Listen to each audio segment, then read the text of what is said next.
মাননীয় মুখ্যমন্ত্রী মমতা বন্দ্যোপাধ্যায়ের অনুপ্রেরণায় এবং বিধায়ক মনিরুল ইসলামের উদ্যোগে ফারাক্কার বহু প্রতীক্ষিত ব্লক স্বাস্থ্য কেন্দ্রের আজ শুভ দ্বারোদ্ঘাটন অনুষ্ঠানে বিশেষ অতিথি হিসেবে জঙ্গিপুর লোকসভা সাংসদ মাননীয় খলিলুর রহমান মহাশয়ের উপস্থিতির বিশেষ কিছু মুহূর্ত। জঙ্গিপুর থেকে তরিকুল শেখের রিপোর্ট, জঙ্গিপুর টিভি।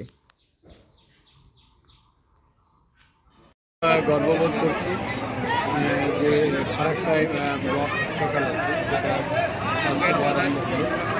আমাদের স্থানীয় বিধায়ক মনিরুল ইসলামের ঐকান্তিক প্রচেষ্টা এবং আমাদের এনটিপিসি যে সিএসআর ফান্ডের সম্পূর্ণ আর্থিক সহযোগিতার জন্য হাসপাতাল গড়ে উঠতে এবং এখানকার আজকে এই মহৎ অনুষ্ঠান সর্বস্তর আমাদের দুই প্রাক্তন বিধায়ক জয়ত আলী সাহেব, মামুন হক সাহেব এখানে উপস্থিত আছেন, ভাই কৌশল আলী, আমাদের ডেপুটি সিনিয়র অ্যাসিস্ট্যান্ট সিনিয়র সকলে রয়েছেন আর কি এটাকে সহযোগিতা করার লক্ষ্যে সেখানে এনটিপিসি কর্তৃপক্ষ রয়েছে।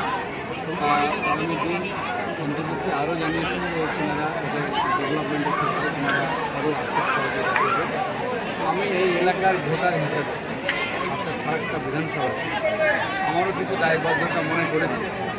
একজন সাংসদ আমি জঙ্গিপুরে, কিন্তু জঙ্গিপুর থেকে লোকসভার বাইরে আমি বছরে 25 লক্ষ টাকা আমরা করতে পারি। আমরা প্রথম বছর এবং এই বছর আমি শামসাগঞ্জকে পুরোটা দিয়েছি। আপনারা জানেন যে শামসাগঞ্জে বেদগঞ্জ একটা ওয়াটার ট্রিটমেন্ট প্ল্যান্ট এবং বেশ কিছু লাইট লাগিয়ে দেওয়া হয়েছে। আমি আগামী 2 অর্থ বছরে আমি 50 লক্ষ টাকা 25 থেকে 50 লক্ষ টাকা হাসপাতালের জন্য বরাদ্দ দেবো। আর যেভাবে চাইবে ঠিক সেটা কাজটা হবে।